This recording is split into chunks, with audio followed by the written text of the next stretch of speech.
नमस्कार दोस्तों, मैं योगेश यादव आप सभी लोगों को मेरे यूट्यूब प्लेटफॉर्म ट्यूटोरियल मन से स्वागत करता हूं। आशा करता हूं कि आप लोग स्वस्थ होंगे। आज हम लोग लेट्स नो सीरीज की 96th वीडियो देखेंगे, जिसमें इन air quality index of Delhi NCR GRAP graded response action plan, ठीक है, इसके बारे में जानेंगे। तो जो दिल्ली एनसीआर जो दिल्ली है और दिल्ली एनसीआर से मतलब कि जो दिल्ली से सटे हुए जितने भी डिस्ट्रिक्ट्स हैं, जैसे नोएडा, गाजियाबाद, फरीदाबाद, गुड़गांव, ठीक है, ये सब ऐसे डिस्ट्रिक्ट्स हैं जिसको दिल्ली एनसीआर बोला जाता है। तो वहां पर क्या होता है कि आप देखते होंगे गाजियाबाद में, नोएडा में, गुड़गांव में बहुत ही ज्यादा कंस्ट्रक्शन के काम होते हैं ना।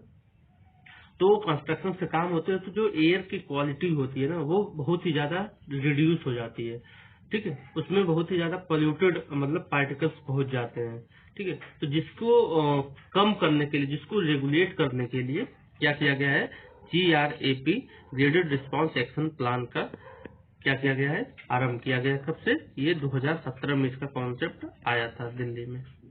दोस्तों, लेक्चर स्टार्ट करने से पहले हमें ये समझ लेना होगा कि इस पूरे लेक्चर में क्या क्या चीजें डिस्कस होने वाले हैं, न्यूज में क्यों है, और ये जो GRAP ग्रेप है वो क्या है वो जानेंगे।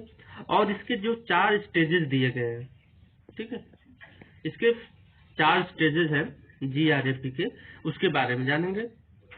और ये जो ग्रेप स्टेजेस होते हैं उसमें आपको क्या करना चाहिए, गवर्नमेंट क्या करती है, ठीक है, गवर्नमेंट को क्या करना चाहिए, ठीक है, ये सब चीजें इसमें बताया गया है। क्या क्या चीजें आप नहीं कर सकते हैं, क्या क्या चीजें गवर्नमेंट प्रोहिबिट करेगी आपको करने के लिए, ठीक है।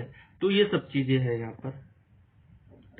न्यूज में इसलिए है क्योंकि जो दिल्ली की एयर क्वालिटी है ना, अभी बहुत ही जल्दी क्या हुआ है, बहुत ही ज्यादा रिड्यूस हो गई है, यानी डिक्लाइन हो गई है। तो हुआ क्या है कि अक्टूबर 6 को, हाँ, first stage of the revised graded response action plan grade was implemented, ठीक है। जो ग्रेप का पहला स्टेज है ना, वो क्या किया गया है, अक्टूबर 6 से इम्प्लीमेंट कर दिया गया है, ठीक है। मैं बताऊंगा अभी आगे कि इसके जो स्टेजेस हैं, ठीक है, वो उसमें क्या क्या चीजें हैं, क्या क्या चीजें नहीं करना चाहिए, वो बात करेंगे हम लोग फर्स्ट स्टेज में, नेक्स्ट स्लाइड में। ये जो ग्रेडेड रिस्पांस एक्शन प्लान है वो है क्या? ये कुछ नहीं है, बताता हूँ उसके बारे में। GRAP is a set of emergency measure है। जब स्थिति बहुत ही ज्यादा खराब होने लगती है, डिटेरियोरेट होने लगती है ना सिचुएशन, एयर क्वालिटी जब की कंडीशन जब एकदम खराब होने लगती है, तब जाके ग्रेडेड रिस्पांस एक्शन प्लान को लाया गया, ठीक है। That kick into prevent further deterioration of air quality once it reaches at a certain threshold. Threshold मतलब कि देखो, जैसे कि आपको 8 किलोमीटर मान लो दौड़ना है, ठीक है। 8 किलोमीटर आप अगर दौड़ रही है, आपकी थ्रेशोल्ड है, मतलब ये आपको यहाँ तक आपको रीच करना है, ठीक है। अगर उससे ज्यादा आप दौड़ रहे हैं तब भी अच्छी बात है, उससे कम आप दौड़ रहे हैं तब भी आपको मतलब ठीक है, मतलब आपको मेहनत करनी चाहिए।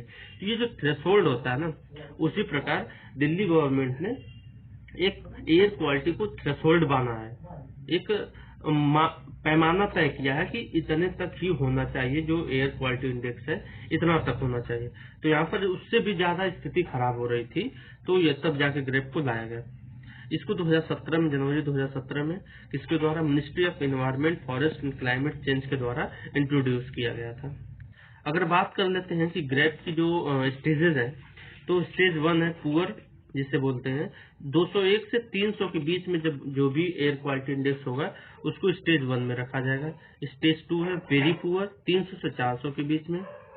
स्टेज 3 है सीवियर, 401 से 450 तक। और जो एबव 450 है, एबव 450 है, उसको सीवियर प्लस बोला जा रहा है, और स्टेज 4 है ये। और ये जो ग्रेप के जो 4 स्टेजेस हैं उसमें क्या करना चाहिए, क्या नहीं करना चाहिए, उसके बारे में बात करते हैं। तो जो कंस्ट्रक्शन होता है रोड्स वगैरह का, फ्लाईओवर का, बिल्डिंग्स का, ठीक है, इन सब चीजों को क्या कर देना चाहिए, उसमें बैन कर देना है।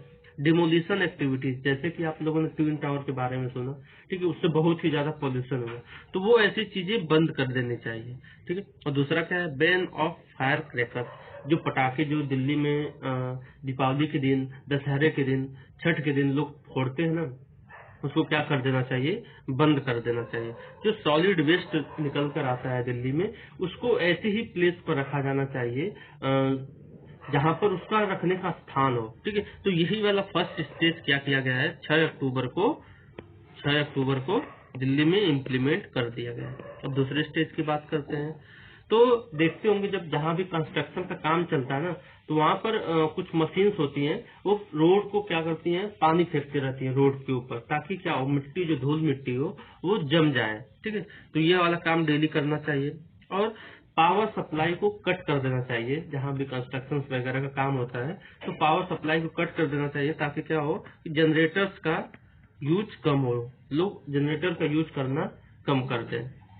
अगर बात करते हैं थर्ड स्टेज की, तो उसमें क्या होगा कि बार बार रोडों को साफ करने की बात हो रही है, और उस रोड पर ही क्या किया जाए, पानी स्प्रिंकल्ड किया जाए डेली को डेली। और क्या हो, जो BS3 भारत स्टेज 3 और भारत स्टेज 4 जो इंजन है, डीजल इंजन है, उनको क्या कर दिया जाए, बैन कर दिया जाए। और जो बड़े इंजन होते हैं, जैसे लाइट मोटर व्हीकल्स LMVs होता है डीजल, इनको भी बैन कर देना चाहिए। और स्ट्रिक्ट बैन किन किन चीजों पर, कंस्ट्रक्शन एक्टिविटीज पर। और ठीक है, इन स्ट्रिक्ट, यहाँ पर स्ट्रिक्ट बैन लिखा हुआ है, जिसका मतलब हुआ कि जितने भी स्ट्रिक्ट कंस्ट्रक्शन एक्टिविटीज हैं, उन सबको छोड़कर, जैसे कि रेलवेज का अगर कंस्ट्रक्शन चल रहा है तो उसको करने देना चाहिए, मेट्रो का काम चल रहा है तो उसको भी चले, एयरपोर्ट और हॉस्पिटल को छोड़कर, और जितनी भी कंस्ट्रक्शन मतलब कि प्राइवेट सेक्टर्स में जितने भी बिल्डिंग्स वगैरह बन रही हैं, उन सबको क्या कर दिया जाना है, बैन कर देना है, यानी रोक देना है। अगर बात करते हैं स्टेज 4 की, जब ये स्थिति कब आती है, जब एयर क्वालिटी एकदम क्या हो जाती है, एकदम डेंजरस लेवल पर पहुंच जाती है। तो उस समय क्या होता है कि मतलब एक एक पॉइंट मेजर करना होता है, एक एक पॉइंट को नोट करना होता है, तब जाके ये चीजें होती है। तो उस समय क्या होता है, जब जो ट्रक्स वगैरह होते हैं ना, तब उन सब का भी पॉल्यूशन काउंट करने लग जाना होता है। सोचो वो उस समय स्टेज 1, 2, 3 तक तो ठीक है, नॉर्मल है, ट्रक्स वगैरह व्हीकल्स जितने भी होते हैं पॉल्यूटेड हो ही जाते हैं, ठीक है, वो सब चीजें भी इसमें बैन करने की स्थिति आ जाती है। और उन सबको छोड़कर जैसे भी कोई ट्रक्स हैं, सभी ट्रक्स को बैन कर देना है दिल्ली में। लेकिन जो एजेंसियल कम्युनिटी, जैसे कि आपको दूध के लिए, आपको ब्रेड के लिए, ठीक है, आपकी जो डेली चीजें हैं वो चीज बाधित न हो, उन सबको छोड़कर और सबको बैन कर देना है। आल कंस्ट्रक्शन और डिमोलिशन एक्टिविटीज यहाँ पर भी बैन करना ही है। ठीक है, और जो आप कोई भी प्राइवेट कंपनी है, चाहे प्राइवेट या पब्लिक हो, चाहे म्युनिसिपल जो भी ऑफिस है, उसकी जो स्ट्रेंथ हो वो कम कर देना है, ताकि लोग आपस में दूरी बनाकर रखें। दूरी इन सेंस कि अगर लोग रोड पर देखते होंगे ना, दिल्ली में 8 बजे से 10-11 बजे तक आपको ट्रैफिक ही ट्रैफिक मिलती है। क्यों? अगर उसकी स्ट्रेंथ, ऑफिस की स्ट्रेंथ कम कर दी जाएगी तो पॉल्यूशन कहीं न कहीं क्या होगा, कम होगा, रोड पर जाम कम होगा तो पॉल्यूशन कम होगा।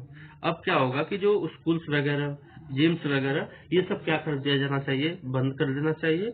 और ऑड इवन जो पॉलिसी लाई थी दिल्ली गवर्नमेंट ने, दिल्ली गवर्नमेंट मतलब केजरीवाल जी ने, ठीक है, केजरीवाल जी ने, वो ऑड इवन पॉलिसी इवन लानी पड़ जाती है स्टेज 4 में। यानी सबसे, अगर बात करते हैं, अगर सबसे सीरियस स्टेज है जो स्टेज 4 है, अभी जो चर्चा में इसलिए है कि स्टेज 1 को क्या किया गया है, इम्प्लीमेंट कर दिया गया है 6 अक्टूबर से।